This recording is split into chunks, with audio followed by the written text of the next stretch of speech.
On May 25, 1979, 6-year-old Etan Patz disappeared in Soho neighborhood of Manhattan in New York City. He was never seen alive again.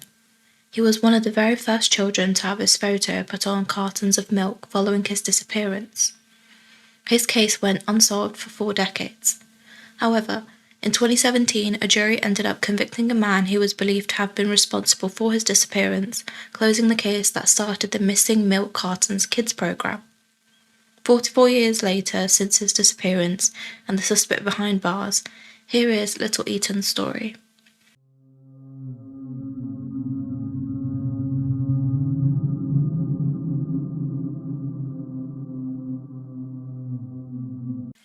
Etan was 6 years old when he left his Soho, Manhattan home on Friday, 25th May 1979. He had shaggy hair, blue eyes, and wore a black Eastern Airlines cap and striped sneakers. He had an elephant-covered tote bag with all his favourite toys, $1 to get a soda, and he stepped outside into the streets that were so familiar to him. It was the first time that he had convinced his mum, Julie, to let him walk the 2 blocks near their home to the bus stop all alone. What she didn't know, it would be the last time she would ever see him. Once she learned that he hadn't made it to school, the worries began, and the New York Police Department immediately sent out 100 officers with bloodhounds and helicopters to search for Etan. Neighborhood to neighborhood, door to door, everywhere was searched.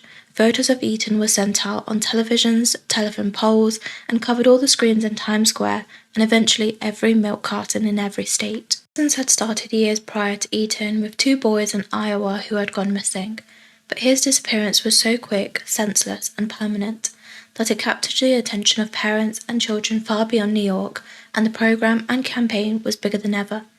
In 1983, President Reagan designated May 25th, the day Etan went missing, as National Missing Children's Day. His case then inspired the founding of the National Center for Missing and Exploited Children in 1984. They adopted the program of milk cartons, and they used it to make Etan's feature to be a national campaign. But 5 years had gone by and nothing had been found about him or where he was. At the time, more children started going missing.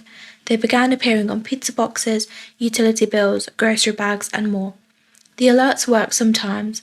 One case of 7-year-old Bonnie Loam, who came across a picture of herself as a toddler while grocery shopping with the stepdad that abducted her 5 years ago. But they were extremely rare, and it wasn't always a positive impact of spreading awareness. Stranger danger became a topic in homes and schools. Decades went by, and law enforcement continued to investigate Etan's case. Throughout the 80s and 90s, the clues took them as far as the Middle East, Germany, and Switzerland. In 2000, investigators searched the New York basement of Jose Ramos, a convicted child molester who previously had a relationship with one of Etan's babysitters. But after 8 hours of searching, they didn't find anything. Then, in 2001, 22 years after his disappearance, he was declared legally dead. His father wanted them to get the declaration so he could file a wrongful death suit against Jose. He was convicted in a civil case in 2004, but never admitted to and was never officially tried in Etan's murder. The case remained open. In 2012, police recognized that Othniel Miller, who was a handyman who had known Etan, had poured a concrete floor shortly after he had disappeared.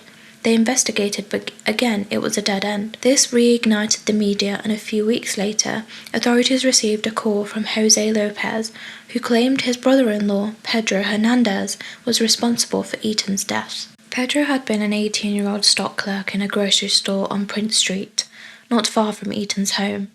A few days after Etan had gone missing, Pedro moved back to his hometown in New Jersey. Soon after, he started telling people he'd killed a child in New York. Crying, he confessed to his church group, to childhood friends, and even to his fiancée. But it wasn't until his brother-in-law making the call to the police that Pedro finally confessed to the authorities. He told detectives that he had lured Etan into the store's basement. He said, "I grabbed him by the neck and I started to choke him."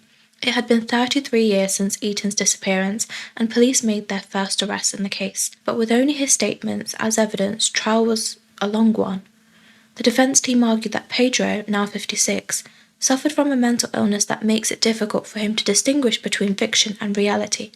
His lawyer reminded jurors that he has an IQ of 70 and suggested that police had used questionable tactics when interrogating the mentally ill man. They argued that he had been convinced to admit to something he didn't do. They also pointed back to the Jose Ramon's case, arguing that he had a clearer motive. The 2015 trial ended in a deadlock, with one jury member believing he was innocent. However, when a retrial took place in 2017, the jury was convinced.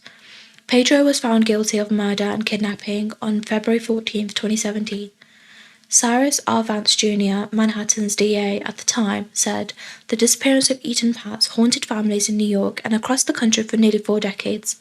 Today, a jury affirmed beyond all lasting doubt that Pedro Hernandez kidnapped and killed the missing child. Since his disappearance, Etan's story has never truly faded from the public memory.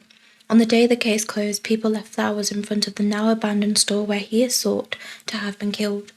They are addressed to the Prince of Prince Street. The faces of missing children like Etan no longer appear on milk cartons. However, his disappearance continues to have a lasting impact through the Amber Alert system, which was set up in 1996.